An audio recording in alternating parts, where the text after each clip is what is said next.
Good morning, everyone. Thank you for accommodating the change in location. As you know, this is National Police Week, and in connection with National Police Week, HC5 and the adjacent rooms are being utilized by our first responders and law enforcement personnel who are here so that we can appropriately honor and salute what they do to keep America safe each and every day. Next week, we'll be back in our normal confines. It was also very cozy for the members in the location that we were temporarily in today.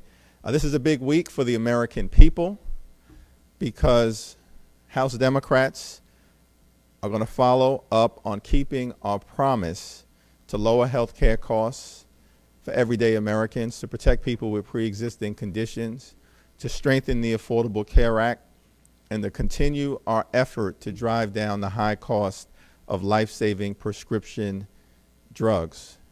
The one thing that is clear to every single member of the House Democratic Caucus when we go back home to our districts, as we did this past weekend, is that the American people want us to find a solution to the high costs of prescription drugs that they pay in a manner that far exceeds any other country in the world.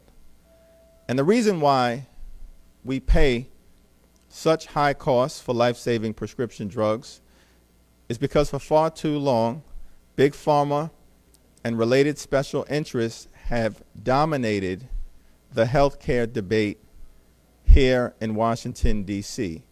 That certainly has been the case under a Republican-controlled House of Representatives. Those days are over.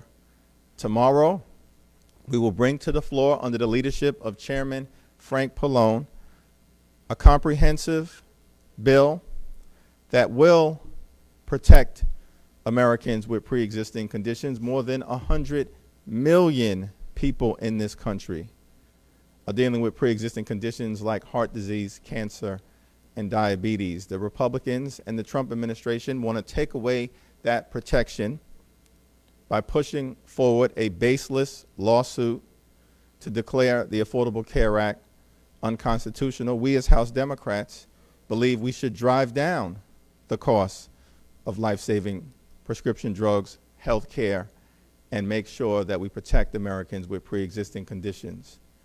And so tomorrow we'll crystallize what we're about as House Democrats and what they've been about, which is to try to take away health care from everyday Americans. It was the defining issue of the November midterm elections.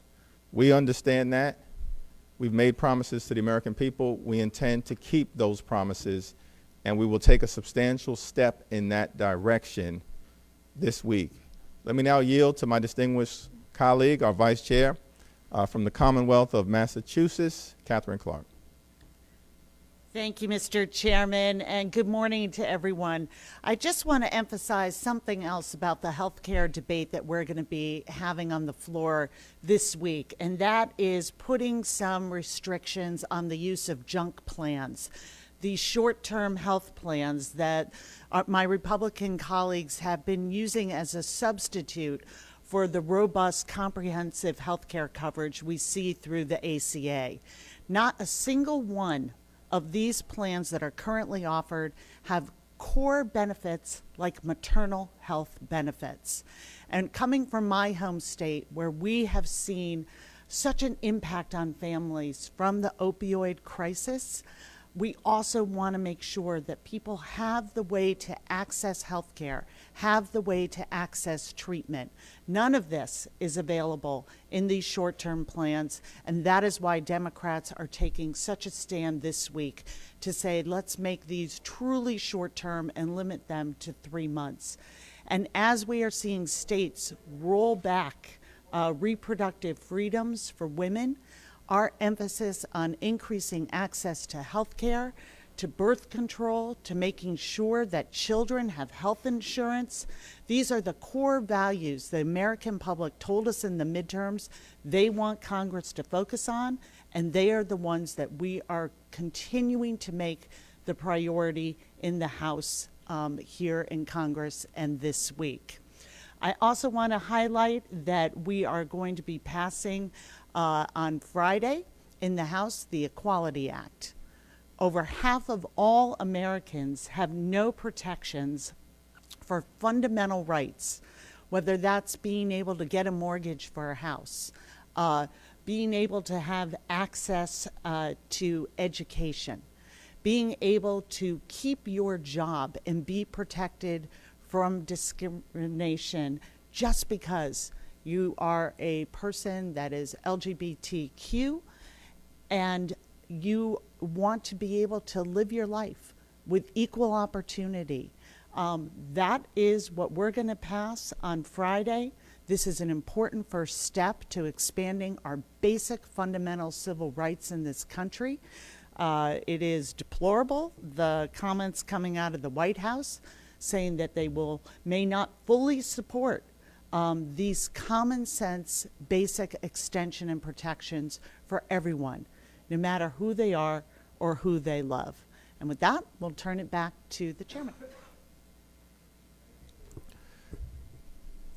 Ahead of today's meeting on trade, is the USMCA something that you think should get a vote? And also, are Democrats looking at the tariffs on China as a completely separate issue, or is it complicating USMCA negotiations?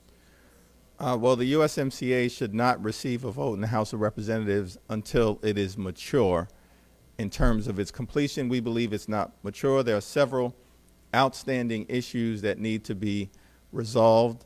One, around labor rights and the enforcement of the labor rights that need to be strongly embedded in the agreement. Two, there's concerns about the environmental impact, and we have to make sure that that issue is dealt with in as strong a way as possible.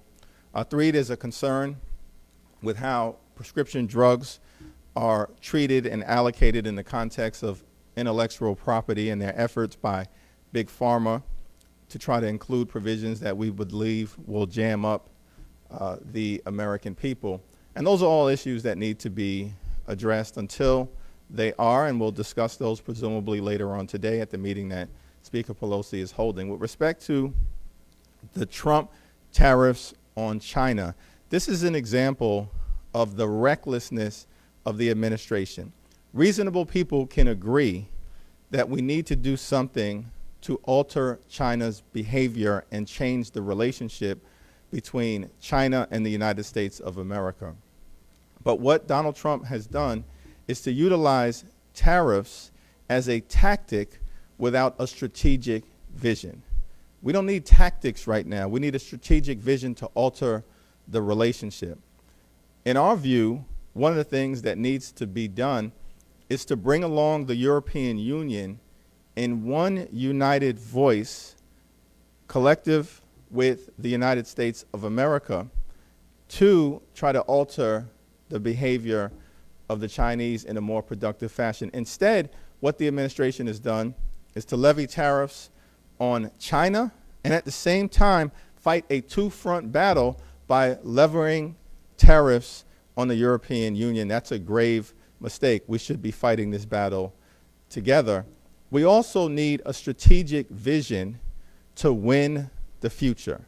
We need a strategic vision, which is missing from this administration, on the manufacturing of electric vehicles, which is going to increase across the world exponentially. The United States needs to dominate that market. So are the tariffs going to be part of these discussions today regarding the USMCA, or are you guys completely siloed? It's not my expectation that the tariffs will be brought up affirmatively by the participants in this meeting.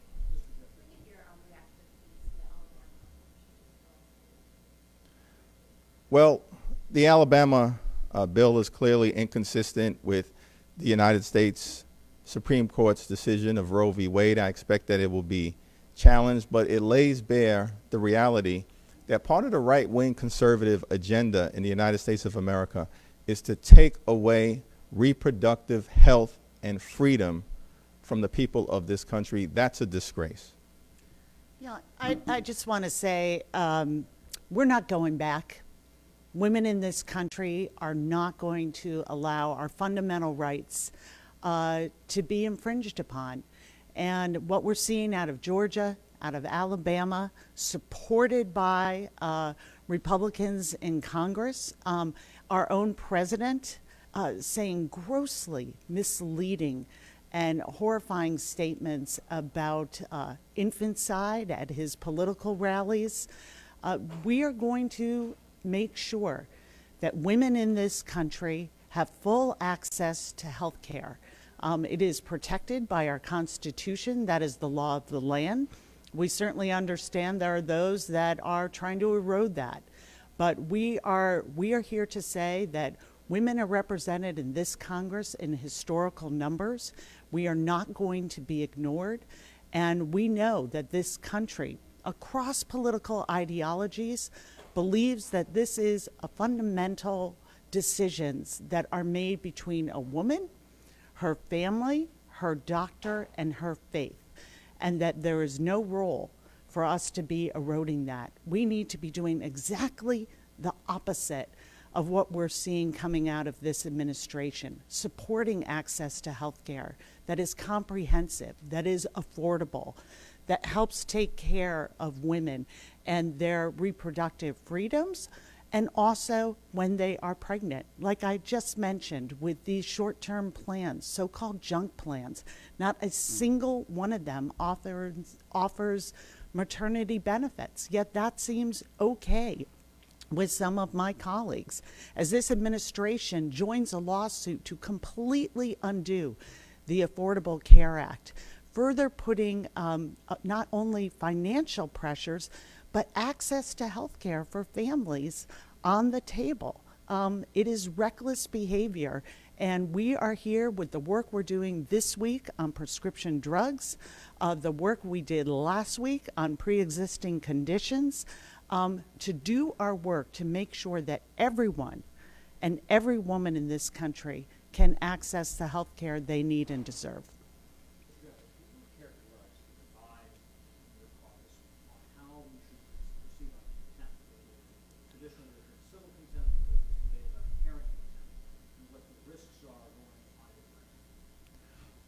I don't think there's a divide. I think there's a discussion that is ongoing that is being led by Chairman Jerry Nadler, our leadership, as well as Chairman Jim McGovern of the Rules Committee, to decide and discuss how we best proceed from this point. As you know, the contempt citation that was voted out of the Judiciary Committee did not specify whether it was a criminal contempt citation or civil contempt, intentionally allowing for a discussion to take place so we can decide how best to proceed. The one thing that unites every House Democrat is the fact that the Attorney General's and the administration's attack on the Affordable Care Act is something that we cannot stand for. And we're going to deal with these issues related to our responsibility as a separate and co-equal branch of government to serve as a check and balance on an out-of-control executive branch. But we are not going to take our eye off the prize, which is to expose to the American people the fact that this administration is hell-bent on taking away their health care. We will not allow that to happen. But if there's not, if there was unanimity, would you guys already put this on the floor or schedule this on the floor? So this discussion is going on inside the caucus. We have made the decision to put legislation on the floor related to lowering health care costs, protecting people with pre-existing conditions, and strengthening the Affordable Care Act. We also, as Catherine indicated, going to pass the Equality Act, consistent with the notion of a country that is anchored in equal protection under the law and liberty and justice for all. That was a deliberate decision to focus on issues that we believe are of utmost importance to the American people. House Republicans are going to be putting forth a discharge petition on seeking legislation similar to the Senate bill that passed. Are you urging Democrats not to sign on to that, or what is your approach to that? There's been no discussion of that issue relative to the discharge petition, presumably because we have not seen the discharge petition. What is clear is that we are going to support the efforts of Chairman Elliott Engel to utilize regular order to resolve the BDS issue. Personally, I'm strongly opposed to the BDS issue. We'll see how Elliot Engel decides to proceed. But will you sign on to the discharge petition, given you're still in that position? I'm not going to sign on to any phony petition put forward by Republicans who have no interest in a legitimate public policy debate. I'm sorry. We'll go over here. Here and then here.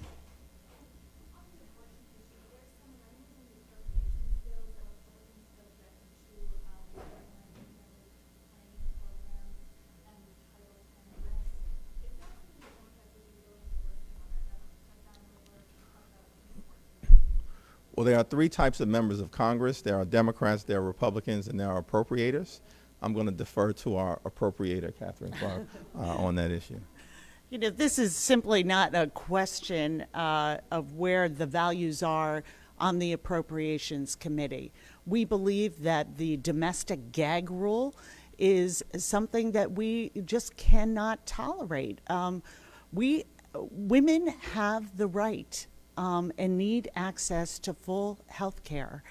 And I have met with community hospitals and health clinics in my district, and they talked about how this domestic gag rule was playing out for them.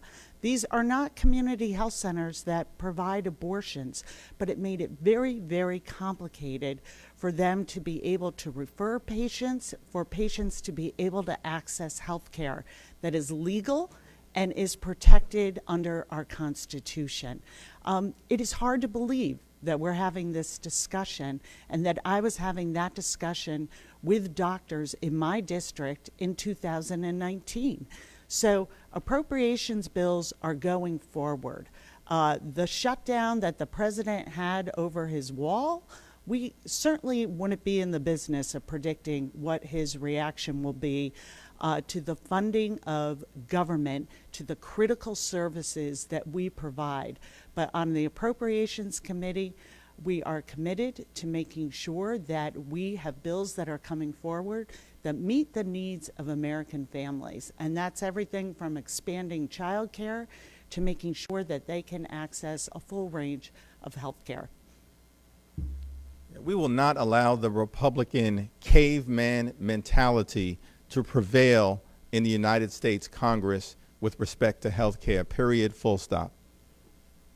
There are some reports that the administration is looking at moving people from TSA, probably more administrative legal personnel, to go assist with the crisis on the southern border. I wanted to get your reaction to that and also find out what, if anything, Congress should be doing to address the crisis. Well, there are ongoing discussions within the House Democratic Caucus led by Chairman Benny Thompson, as well as leaders on the Appropriations Committee and the Judiciary Committee as it relates to a comprehensive response to the crisis that we are experiencing in terms of the Trump administration's aberrant behavior in the immigration space. Donald Trump is clearly more interested in creating a political mess to amplify his own electoral agenda as opposed to trying to solve our broken immigration system. We believe that we need comprehensive immigration reform, that we need to do it in a bipartisan way, and certainly we hope to accomplish that objective.